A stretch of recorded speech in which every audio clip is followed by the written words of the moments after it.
Olá, meus amigos, minhas amigas, estamos iniciando nesse momento mais um programa Prova Final, um programa realizado na TV Justiça em parceria com a rede LFG de ensino. Meu nome é Alessandro Spielborges, minha matéria é Direito Tributário e estou hoje aqui com vocês para falar um pouco mais a respeito de um dos impostos mais interessantes que nós temos neste país, um imposto que tem características vinculadas a todos os Estados-membros. Eu vou falar hoje a respeito do ICMS.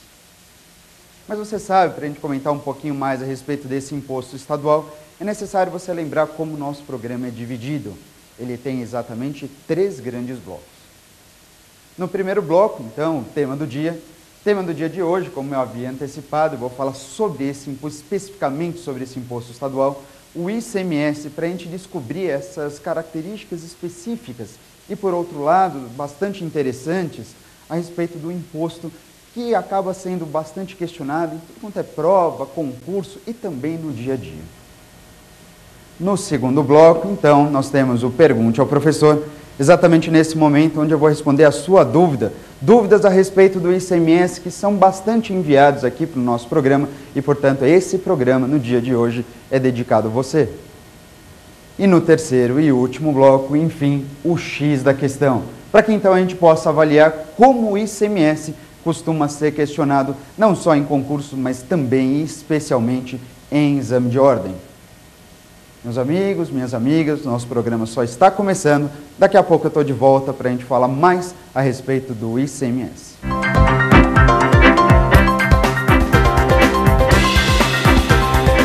ICMS e suas características constitucionais. Esse é o nosso tema do dia. Exatamente hoje, então estou aqui com vocês para falar um pouquinho mais a respeito desse imposto que é extremamente interessante em tudo quanto é prova, em concurso, inclusive exame de ordem, especificamente em razão das suas características constitucionais. É sobre o ICMS que a gente vai falar no dia de hoje.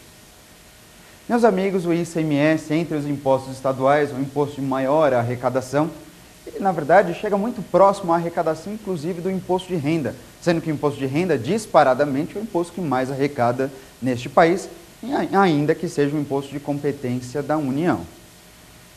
Mas em se tratando do ICMS, um imposto que gera muita discussão por conta de guerra fiscal, por conta exatamente de cada um dos estados querer cada vez mais arrecadar recursos através desse imposto, que é o mais interessante dos nossos estados-membros.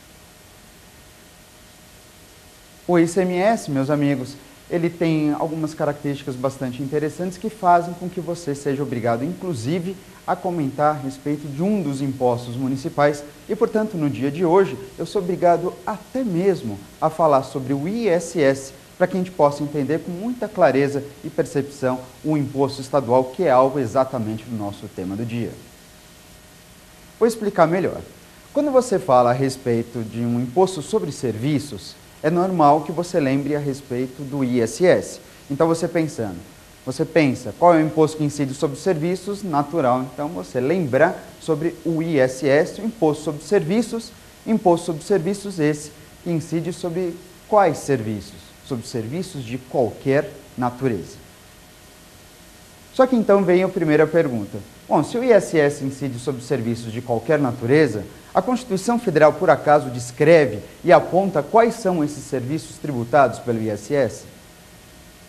Não, a Constituição ela não indica quais são os serviços-alvo do imposto municipal. Ao contrário, para você chegar a essa resposta, é necessário, então, neste caso, você olhar o ICMS. É necessário você olhar nessa situação o artigo 155, inciso 2 da Constituição, porque aí sim você consegue perceber claramente quais são os serviços que poderão ser cobrados pelo ISS. Olha só, o ISS, como eu havia comentado inicialmente, ele incide sobre serviços de qualquer natureza, salvo aqueles serviços tributados pelo imposto estadual, o ICMS. É isso mesmo. Talvez você tenha lembrado que o ICMS incide sobre a circulação de mercadoria. E você faz muito bem em recordar dessa situação. Entretanto, é bom lembrar, ou melhor, não se pode esquecer de jeito nenhum, que o ICMS também incide sobre serviços. Não são muitos os serviços, mas que o ICMS ele incide sobre os serviços, isso sem dúvida nenhuma. Neste caso, inclusive, a Constituição Federal se preocupa em indicar para o ICMS quais são os serviços por ele tributados. Lembrando, o ICMS, então, ele incide sobre os serviços de transporte, seja esses transportes entre estados, sejam os transportes entre municípios, bem como sobre o serviço de comunicação. Portanto, é interessante você pensar nesse primeiro ponto, porque o ICMS, embora tenha como seu principal faturador a circulação de mercadoria, isso é fato, ele também incide especialmente sobre 3 serviços. É o serviço de transporte interestadual, o serviço de transporte intermunicipal, bem como o serviço de comunicação. Tirando esses serviços que eu acabei de apontar e descrever aqui para vocês, sobre todo e qualquer outro serviço, aí sim você passa a pensar no ISS, o Imposto de Competência dos Municípios. Mas a gente sabe muito bem, o dia de hoje foi reservado para o ICMS e não para o ISS. Uma outra oportunidade, sem dúvida nenhuma, eu voltarei aqui para comentar a respeito desse imposto municipal. Mas o dia de hoje, ele então está reservado só para o ICMS, especialmente nas suas características constitucionais. E eu devo lembrar que essas primeiras informações são descritas pela Constituição quando você combina, portanto, 2 dispositivos, o artigo 155, inciso 2, responsável pelo ICMS, e o artigo 156, inciso 3º, responsável, neste caso, pelo ISS. Indo um pouquinho mais adiante, agora, somente sobre o ICMS, você deve lembrar, então, que a Constituição Federal, ela traz algumas informações bastante variadas sobre o ICMS, entre os parágrafos 2º até o parágrafo 5º, lá do artigo 155. Sobre esses parágrafos, a gente vai ver que o ICMS ele tem a interferência, por exemplo, do Senado Federal. A gente vai perceber, então, que o ICMS tem uma série de imunidades específicas e exclusivamente desenvolvidas para ele. Além disso, vocês vão perceber que existem princípios delineados só para o ICMS e, como se não bastasse, o ICMS também incide sobre outras situações, além do que simplesmente circulação de mercadoria e serviços de transporte interestadual, intermunicipal e comunicação. Começo, portanto, então, lembrando um pouquinho mais sobre aqueles princípios que são descritos para o ICMS. Princípios como o da não cumulatividade, bem como o da seletividade. Você já ouviu falar a respeito desses princípios? Primeiro, o tal do princípio da não cumulatividade. Princípio esse que já adianto é um princípio de aplicação obrigatória ao ICMS. O ICMS sempre se comportará como um imposto não cumulativo. O que isso significa exatamente? Quando você pensa em um imposto não cumulativo, isso significa dizer que a esse imposto é imputado um procedimento de compensação de créditos e débitos. Repito, o ICMS, portanto, uma vez que se mostra como imposto não cumulativo, ele então oferece para o contribuinte desse imposto um sistema de compensação de créditos e débitos. Um sistema, portanto, em que o ICMS que incidir na operação anterior poderá ser compensado com o ICMS que deverá ser cobrado na operação posterior. É natural que isso aconteça para esse imposto estadual, porque quando você pensa numa cadeia produtiva, numa cadeia econômica, você percebe, portanto, neste caso, várias operações, várias vezes a mercadoria sendo circulada até chegar no consumidor final. Imagine, portanto, várias empresas, cada uma circulando a sua mercadoria. Essa mercadoria, então, que começa com uma fábrica, passa por uma outra fábrica, chega no supermercado até, enfim, alcançar o consumidor final.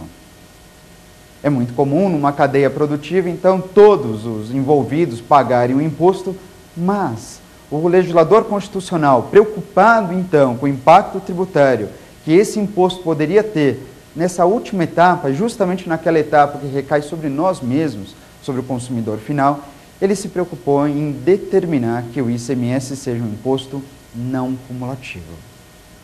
Nessa situação, é possível então que o ICMS ele seja abatido conforme aconteça cada uma dessas operações.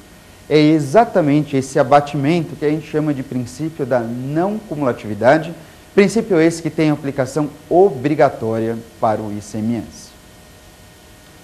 Mas como eu havia comentado com você, além desse princípio de aplicação obrigatória, outro é bastante interessante também, é o princípio da seletividade. Você conhece a seletividade?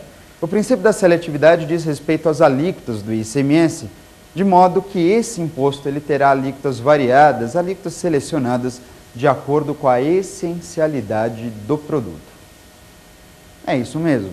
Quanto mais essencial for um produto, mais baixa será a alíquota do ICMS. E ao contrário também acontece. Quanto menos essencial for um produto, maior será a alíquota a ele aplicada. Entretanto, é preciso atenção num ponto. Quando você fala sobre o princípio da seletividade aplicado ao ICMS, neste caso, essa aplicação ela é facultativa. Portanto, diferentemente do que acontece com o princípio que eu acabei de comentar, com o princípio da não cumulatividade. Portanto, meus amigos, não se esqueçam, o princípio da não cumulatividade é específico para o ICMS? E de aplicação obrigatória. E a seletividade? A seletividade também foi especialmente desenvolvida para o ICMS, porém, a sua aplicação ela é facultativa. O ICMS deve ser não cumulativo e o ICMS pode ser um imposto seletivo. Deve ser não cumulativo e pode ser seletivo. Fechamos então quanto a esses princípios específicos ou especialmente desenvolvidos para o ICMS? Sem problemas? Vamos pensar numa outra situação. Eu havia adiantado aqui que para o ICMS nós temos então o envolvimento do Senado Federal. Professor, como assim? O Senado Federal, o que tem a ver com o ICMS, que é de competência dos estados?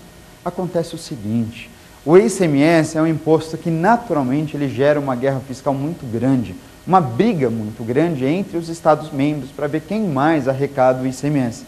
Não é uma disputa simplesmente de valores, mas é uma disputa quanto à arrecadação do ICMS. Ninguém quer perder a arrecadação do ICMS, que certamente é a maior fonte de recursos para um estado.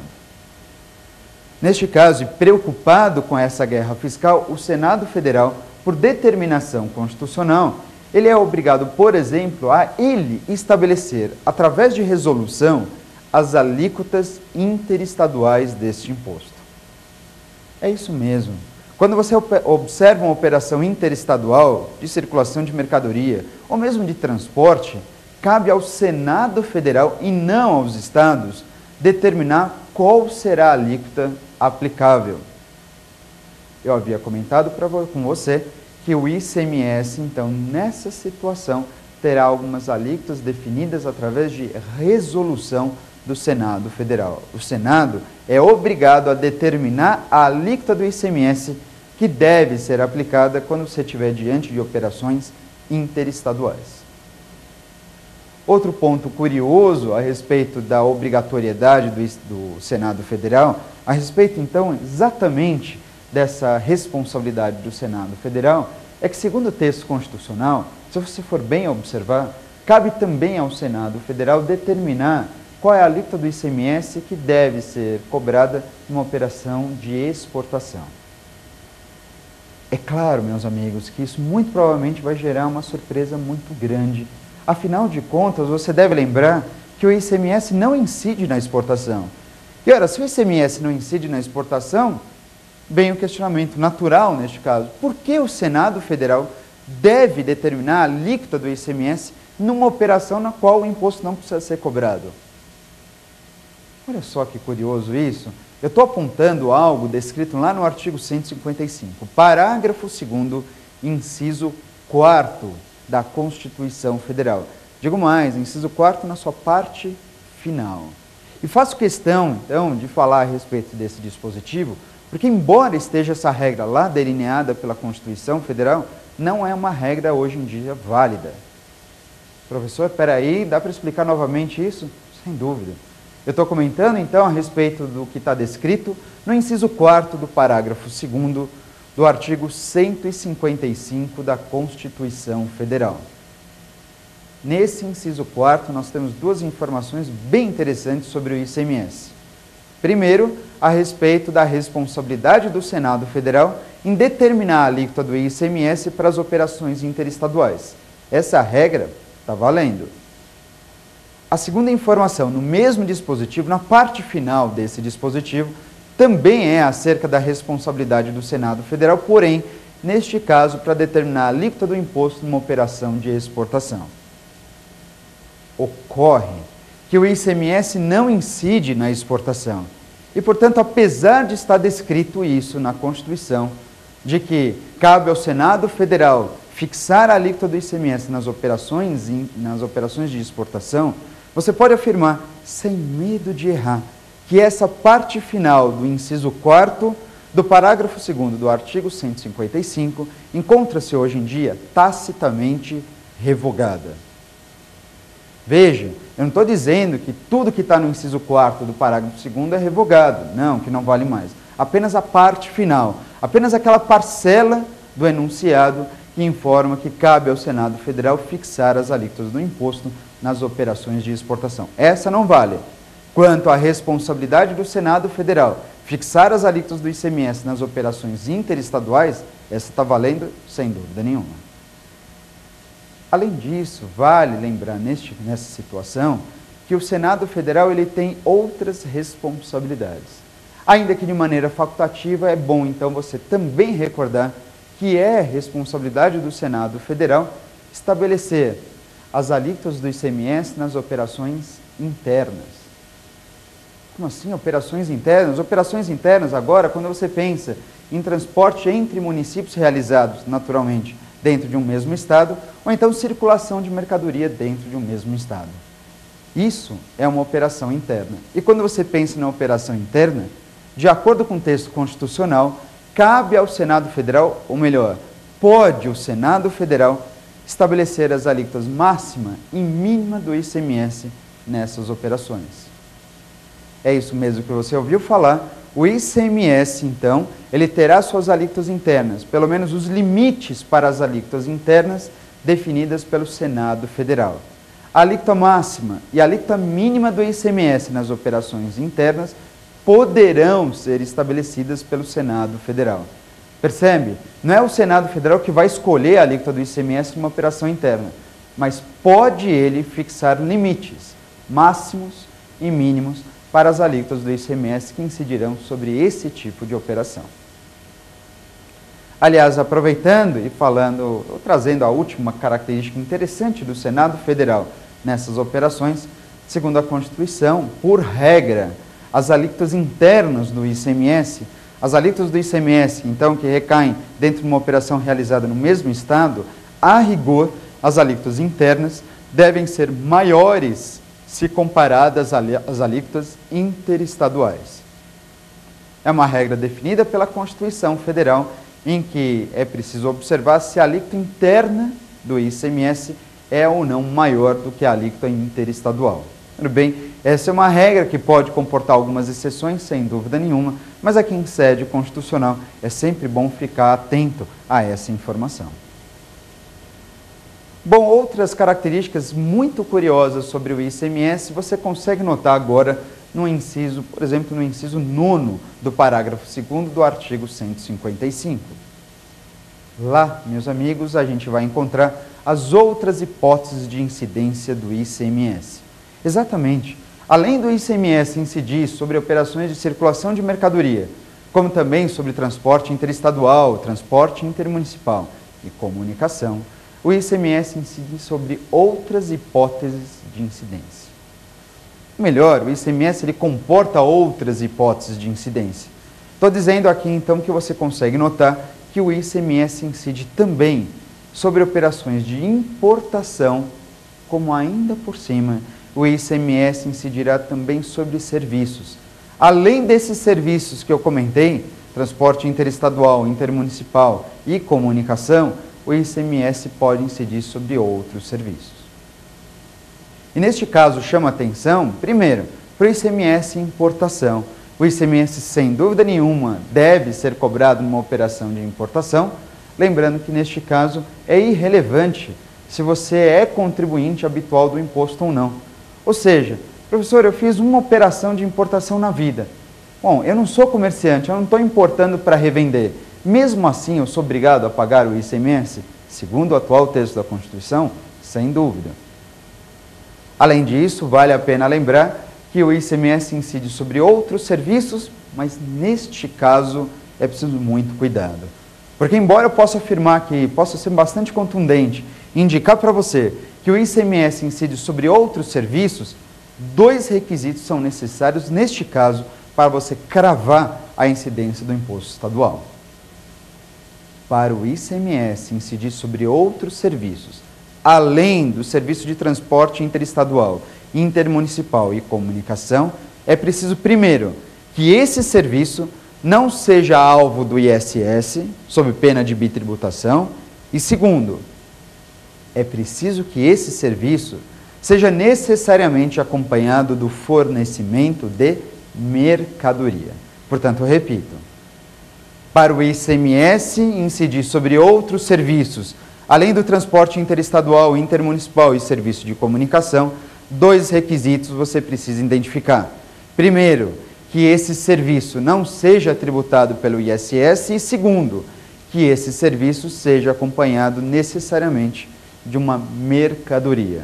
E é o caso exatamente o que acontece com bar, restaurante e lanchonete, onde você tem serviço acompanhado de mercadoria, não é o ISS cobrado nessa situação, mas sim um imposto estadual.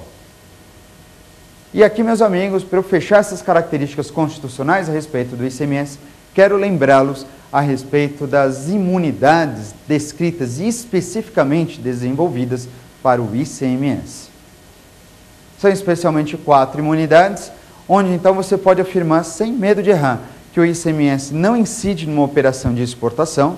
Percebe? Na importação incide, na exportação não. O ICMS também não incide naquelas operações interestaduais envolvendo combustível derivado de petróleo e energia elétrica, não incide sobre combustível nem energia elétrica, desde que se trate de operações interestaduais. É bom lembrar também que não incide o ICMS sobre o ouro, é mesmo. O ICMS não incide sobre o ouro, mas é preciso você observar 2 condições. Para o ICMS não incidir sobre o ouro é porque o ouro, neste caso, está sendo tratado como ativo financeiro ou instrumento cambial, de modo que nessa situação o imposto que deverá recair sobre ele é o imposto federal, o IOF.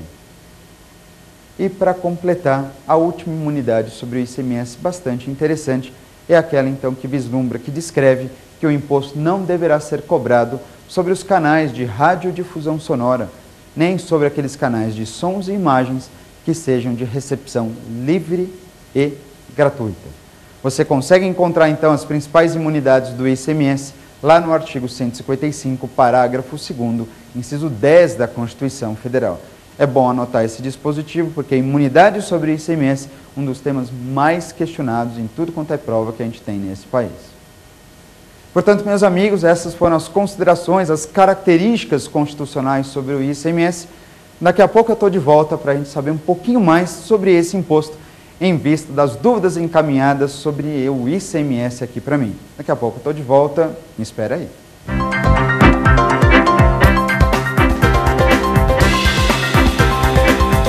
Voltamos então para o nosso segundo bloco, justamente o Pergunte ao Professor. E é exatamente nesse momento que eu quero que você continue participando, encaminhando as suas dúvidas, dúvidas essas que poderão ser enviadas através do e-mail provafinal@aesapar.com. Digo isso porque foi exatamente através desse e-mail que as dúvidas que hoje chegaram, que hoje eu vou responder, foram encaminhadas por vocês, telespectadores, enfim, curiosos, interessados e estudiosos, especialmente acerca do ICMS. Devo admitir que o ICMS acaba sendo aquele imposto que gera o maior número de questionamentos mesmo, mais dúvidas, até porque você tem várias situações interessantes no nosso dia a dia sobre esse imposto estadual. Portanto, mais uma vez, reforço, não deixe de mandar a sua dúvida para o provafinal@aesapar.com. Estou esperando por sua dúvida, para eu ter a possibilidade e a honra, o prazer aqui de responder ao vivo para você. Bom, gente, vamos começar então com essas dúvidas a respeito do ICMS para entender um pouquinho mais e melhor sobre características constitucionais desse principal imposto dos estados, bem como do Distrito Federal. Vamos então para a nossa primeira pergunta? Acompanha comigo. Para qual estado devo recolher o ICMS numa operação de importação? É só essa pergunta específica a respeito do ICMS numa operação de importação. Uma situação bastante interessante sobre o ICMS envolvendo, então, essas transferências de mercadorias no comércio exterior. Bom, eu já havia adiantado para você que o ICMS, ele, sem dúvida nenhuma, recai numa operação de importação. Eu já tinha comentado, e essa informação você encontra descrita especificamente lá no artigo 155, parágrafo 2º, lá no inciso 9º, a linha A da nossa Carta Magna. O ICMS na importação, ele é pago sendo irrelevante se por acaso você está trazendo essa mercadoria do exterior para revender ou para consumo final. Esse que é um ponto bastante curioso. No atual texto da nossa Carta Magna, você tem informações e a regra é bem desenvolvida no sentido de se cobrar o ICMS, de validar a cobrança do ICMS, sendo ou pouco importando se essa mercadoria é trazida, por exemplo, por pessoa física ou por pessoa jurídica. Importou uma mercadoria, o ICMS será devido, sendo irrelevante, neste caso, a finalidade dessa mercadoria. Se essa mercadoria é destinada ao consumo final ou se essa mercadoria é destinada à revenda. Portanto, em resumo, quero dizer para você o seguinte, que o ICMS na importação, ele é pago tanto por pessoa física como por pessoa jurídica, seja pessoa física que importa para consumir, seja pessoa jurídica que importa para consumir, ou ao contrário, seja pessoa física importando para revender ou pessoa jurídica importando para revender também. O ICMS na importação é pago por qualquer uma dessas pessoas, basta que você traga essa mercadoria do exterior. Entretanto, apesar dessas primeiras considerações, a pergunta é, escuta, mas professor, qual é o estado competente para arrecadar o ICMS?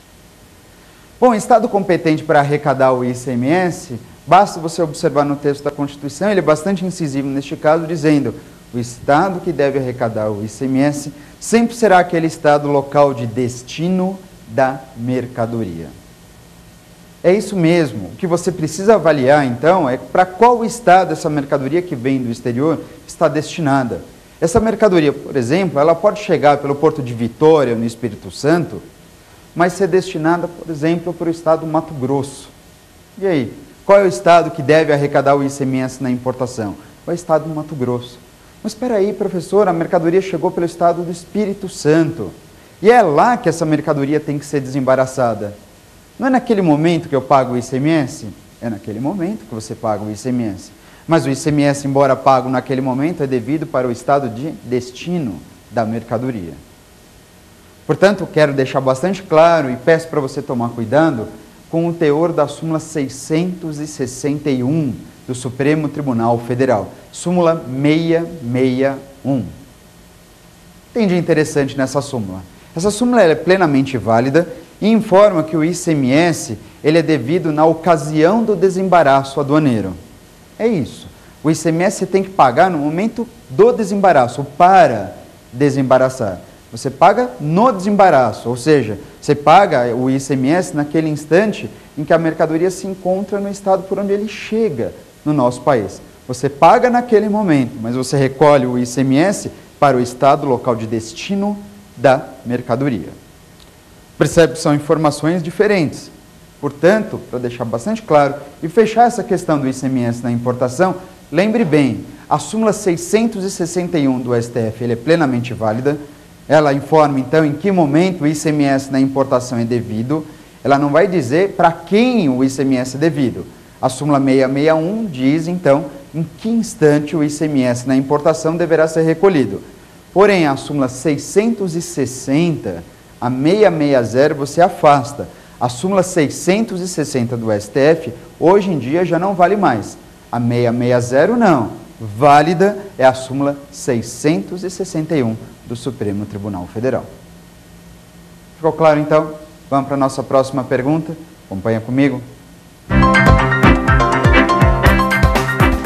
Quando faço uma compra pela internet, incide ICMS? Olha só uma das situações mais atuais que nós temos, a incidência do ICMS em operações realizadas pela internet. Vou imaginar então que você está aí na tua casa, tranquilo, fazendo, enfim, as suas compras pela internet, olha que interessante, olhando uma situação bastante interessante, alguma grande promoção, com aproximação, enfim, de Dia das Crianças, Natal, enfim, ou então simplesmente comprando alguma coisa para você passar o tempo. Olha que beleza. Bom, incide o ICMS? Você pode ter certeza que incide o ICMS.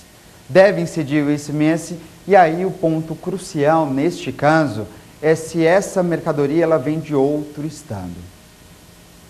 Vou imaginar que o provedor com o qual você acesse, da onde você adquire essas mercadorias, se encontra, por exemplo, no estado de São Paulo.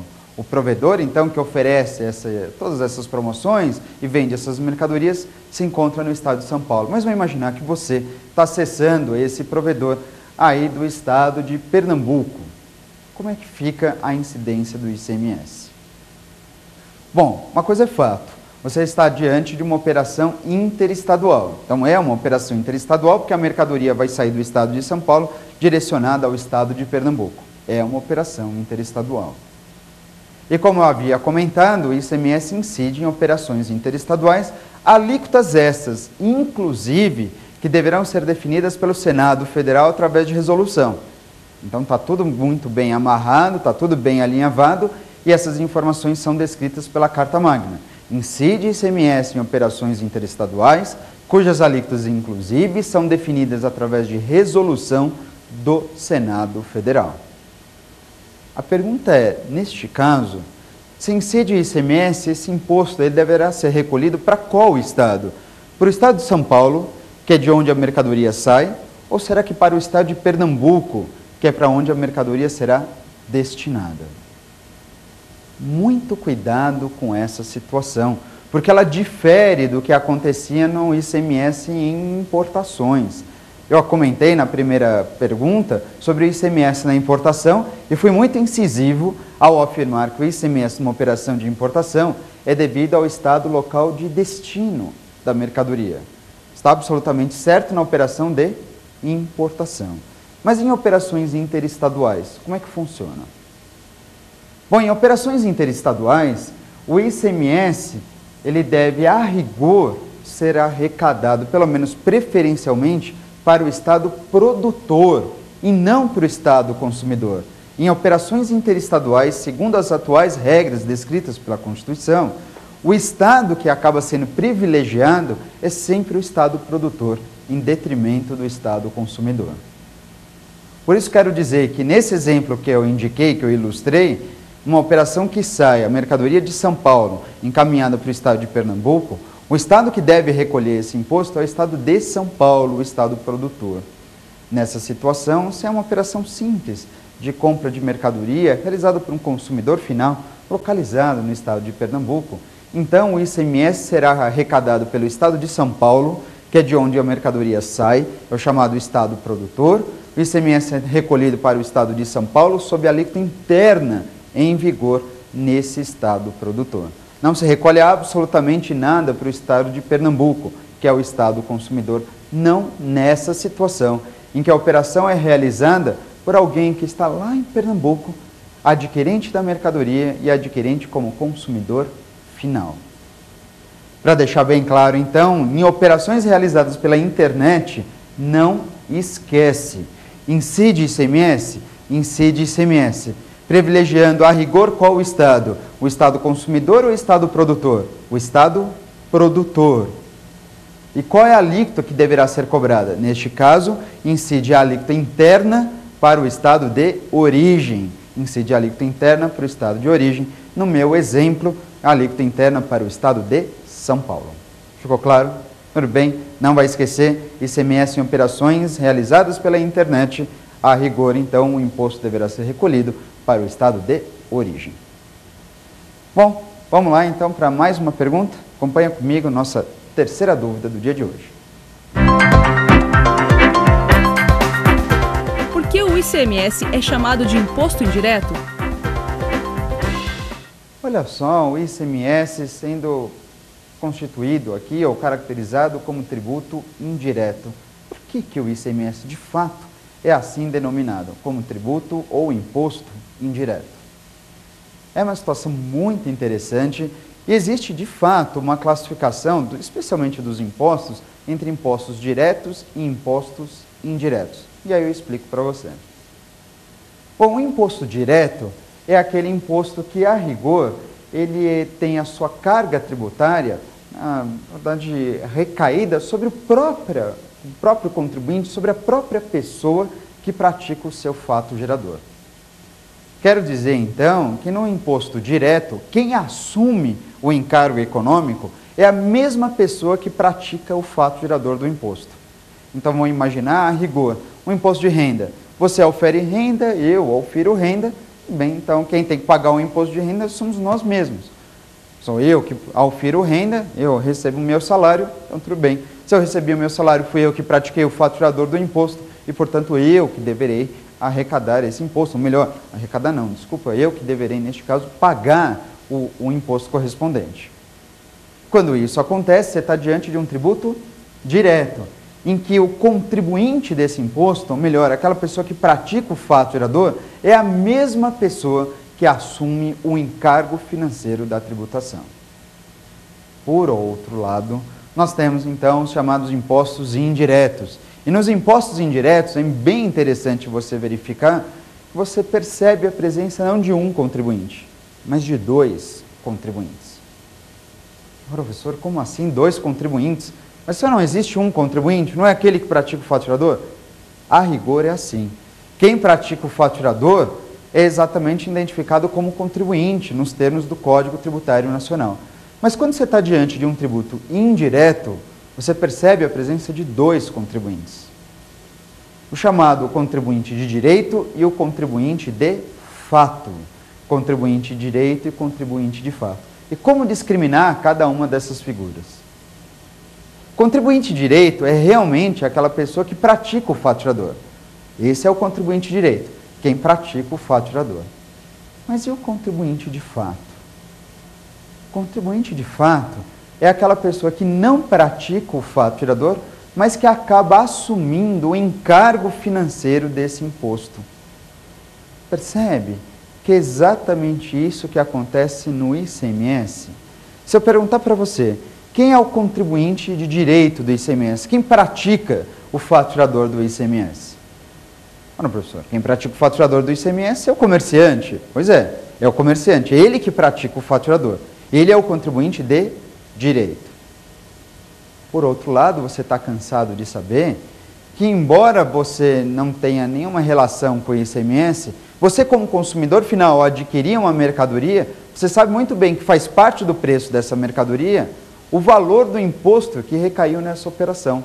O comerciante ele não quer ficar com prejuízo. O que ele faz? Ele vende a mercadoria e embute no preço o valor do ICMS que ele pagou, mas que quem, no final das contas, assume o encargo financeiro é o consumidor final. Percebe que, neste caso, o consumidor final, então, ele figura como contribuinte de fato, porque ele, de fato, arca com o encargo econômico, com o encargo financeiro. Portanto, você pode afirmar, sem medo de errar, que o ICMS, sem dúvida nenhuma, é um imposto indireto, porque você tem a transferência do encargo financeiro a terceiros. E essa transferência se dá porque a própria legislação permite isso acontecer sem problema nenhum. Ficou claro, então? Mesmo? Tá bom. Vamos partir para mais uma pergunta? Fica de olho aqui. Os canais de televisão pagam ICMS tendo em vista o serviço de comunicação? Olha só, os canais de televisão, serviço de comunicação e aí a lembrança do ICMS. Normal lembrar o ICMS, porque eu tinha descrito que sobre alguns serviços, sem dúvida nenhuma, devem incidir o imposto estadual. E entre esses serviços, você tem o serviço de comunicação. Bom, quando você imagina, então, um canal de televisão, é serviço de comunicação. Um dos maiores meios de comunicação que nós temos no mundo inteiro é justamente o canal de televisão. Incide o ICMS nessa situação ou não? A pergunta é bem interessante, porque a Constituição Federal, ela lembra sobre os serviços de comunicação e, quando lembra, ela afasta o ICMS. Professor, como assim não incide ICMS nos canais de televisão, para os canais de televisão? Justamente os canais de televisão que, a rigor, têm condições plenas e claras de pagar esse imposto, não incide o ICMS? Não incide. Não incide, mas é preciso tomar cuidado. Não incide ICMS nos canais de televisão, mas desde que esse canal de televisão seja de recepção livre e gratuita. Esses dois requisitos você precisa observar. Para um canal de televisão não estar sujeito ao pagamento do ICMS em vista do serviço de comunicação, é imprescindível que esse canal de televisão acompanhe dois requisitos. Ele seja de recepção livre e gratuita. O que faz você lembrar, portanto, dos canais de televisão de TV aberta. Os canais abertos, recepção livre e gratuita. Ou seja, qual for o canal de televisão que você assista, tendo em vista que basta, neste caso, você ter o aparelho de televisão e sintonizar, boa, aí você sabe que neste caso, embora seja um serviço de comunicação, não incide o ICMS, porque a recepção é livre e gratuita. Por outro lado, se você está pensando em canais de recepção já restrito, ou seja, TV a cabo, né, TV por assinatura, onde você paga todo mês uma determinada mensalidade para assistir o conteúdo fechado, neste caso, TV fechada é alvo do ICMS. A TV fechada, porque nessa situação a recepção nem é livre, muito menos gratuita. TV aberta não incide ICMS, TV fechada, sem dúvida nenhuma. Ficou claro? Vamos para mais uma pergunta? Professor, na exportação, o ICMS é afastado? É o caso de isenção ou imunidade? Olha só, assim, bom, incide ICMS na exportação, ele é afastado mesmo? E se ele é afastado, a gente está diante nessa situação de uma hipótese de isenção ou seria um caso típico de imunidade? Essa é a pergunta que eu tive a oportunidade de falar logo na primeira parte do programa, no nosso primeiro bloco, né, no tema do dia. Eu comentei ainda aqui rapidamente sobre algumas situações claras em que o ICMS deve ser afastado. Entre elas, uma dessas situações é justamente o ICMS na exportação. Não incide ICMS na exportação, não mesmo. E quando você pensa no ICMS na exportação, dois dispositivos você tem que tomar cuidado em avaliar. Um primeiro dispositivo é do artigo 155, parágrafo 2º, inciso 12, a linha E. Artigo 155, parágrafo 2º, inciso 12, a linha E. Nesse dispositivo você tem a informação clara, por parte da Constituição Federal, que cabe à lei complementar afastar o ICMS nas operações de exportação. Professor, como é que é então? Bom, realmente não incide ICMS na exportação, mas de acordo com a Constituição, nesse dispositivo que eu comentei, repito, 155, parágrafo 2º, inciso 12, a linha E, segundo esse dispositivo constitucional, cabe à lei complementar afastar o ICMS nas operações de exportação. Isso é um caso, meus amigos, que a gente costuma chamar de isenção heterônoma, porque cabe à lei complementar afastar o ICMS numa operação de exportação. Isso é uma situação de isenção heterônoma. E embora esteja lá descrito no texto da Constitucional essa informação, aqui você a qualifica como uma isenção heterônoma, porque quem afasta é a lei complementar e não a própria Constituição Federal. Entretanto, eu quero que você tenha muito cuidado com isso. E cuidado com o quê? E por quê? Bom, seguinte, embora você tenha essa informação no texto da Constituição, eu posso dizer, então, que esse dispositivo que eu comentei, ele também é mais um daqueles dispositivos que hoje você deve afirmar, dispositivo que está tacitamente revogado. E tacitamente revogado por quê? Tacitamente revogado porque, embora haja essa informação, existe uma outra regra descrita, neste caso, pela própria Constituição também, no artigo 155, parágrafo 2º, inciso 10, a linha A, onde a Constituição Federal assume essa responsabilidade e ela própria, a Constituição, afasta o ICMS na exportação. Ora, quero dizer com isso que não incide ICMS na exportação, mas não incide por quê? Porque a própria Constituição afasta. a própria Carta Magna afasta o ICMS na exportação. É caso típico e claro de imunidade. Portanto, não esqueça, embora esteja descrito na Constituição uma hipótese de isenção heterônoma para o ICMS na exportação, essa hipótese de isenção heterônoma do ICMS na exportação não é mais válida. Hoje, o que deve prevalecer é a imunidade prevista no artigo 155, parágrafo 2º, inciso 10, a linha A da nossa Constituição. Ficou claro? Bom, essa foi a quinta e última pergunta, mas o nosso programa não acabou, ele está no fim. Daqui a pouco eu volto com o nosso terceiro e último bloco, o X da questão.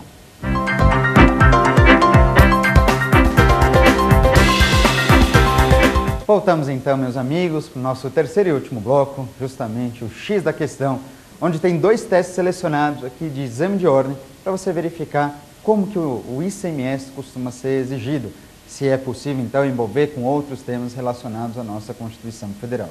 Vamos acompanhar de pronto o primeiro teste? Vem comigo.